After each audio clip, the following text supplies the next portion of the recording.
कशाला म्हणायचं सांगा बरं मला आधी.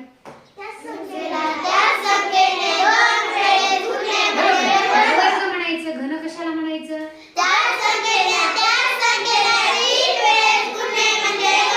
आता बघा आपल्याला वर्ग काढायचं माहितीये. 5 चा वर्ग काढतो आपण. 5 गुणिले 5 म्हणजे 5 चा वर्ग 25. बरोबर आहे. पण या 25 चा वर्गमूळ 5. 25 चं वर्गमूळ 5. आता हे आपण लहान संख्या म्हणून आपल्याला लक्षात येईल पटकन की 25 चं वर्गमूळ 5. आता मला सांगा जर तुम्हाला अशी मोठी संख्या दिली. संख्या वाचा बरं.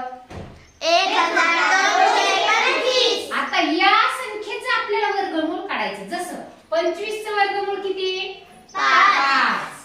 तसं या 1225 चं वर्गमूळ काढायची ट्रिक्स आपण पाहू. म्हणजे आपल्याला कमी वेळेमध्ये आपल्याला वर्गमूळ काढता येतं. जर नीट लक्ष दिलं तर कळणार आहे की 1225 चं वर्गमूळ आपण ट्रिक्सने कसं काढायचं. आता हे किती येते. 25 हे कशाचा वर्ग आहे 5 चा.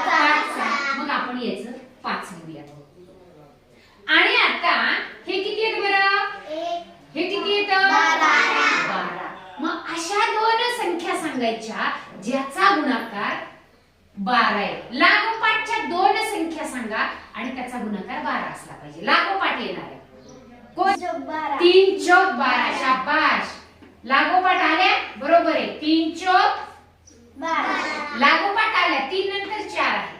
मग याच्यातला हा पहिला अंक इथे घेऊन टाकायचा आणि हे झालं 1225 चं वर्गमूळ. बघा 35 गुणिले 35 जर केलं तर बरोबर त्याचा वर्ग 1225 येणार. काय करायचं या 25 चं वर्गमूळ 5 हे बिंदास लिहायचं आणि राहिलेल्या या संख्येचा गुणाकार कोणत्या दोन लागोपाठ संख्यांमध्ये येतो त्यातली छोटी संख्या लिहून टाकायची. झालं वर्गमूळ. आता हे तुम्ही सांगा किती लिहू. 25 चं वर्गमूळ किती 5. आता सांगा कोणत्या दोन लागोपाठ येणाऱ्या संख्यांचा गुणाकार 30 आहे. 5 सख लागोपाठ येणाऱ्या. आता इथे किती लिहू मग मी 5 का 6. 5 लिहू का 6 लिहू. 5 छोटा अंक लिहायचा. या दोन अंकामधला छोटा अंक इथे लिहायचा.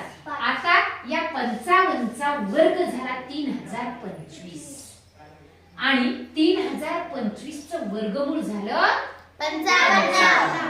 आता सांगा मला 25 चं वर्गमूळ 5. सांगा कोणत्या दोन अंकाचा गुणाकार 72 येतो. लागोपाठ 8 9 72. 8 गुणिले 9 लागोपाठ येणार. 8 नंतर 9. इथं कोणता वाट लिहू 8. छान. म्हणजे 85 चा वर्ग 7225. 7225 चं वर्गमूळ 85. चल 25 चं वर्गमूळ 5 आणि आता 42. कोणत्या दोन 6 7 42. लहान अंक आधी लिहायचे. 6 7 42. मग इथं काय लिहू 6. किती आलं 65.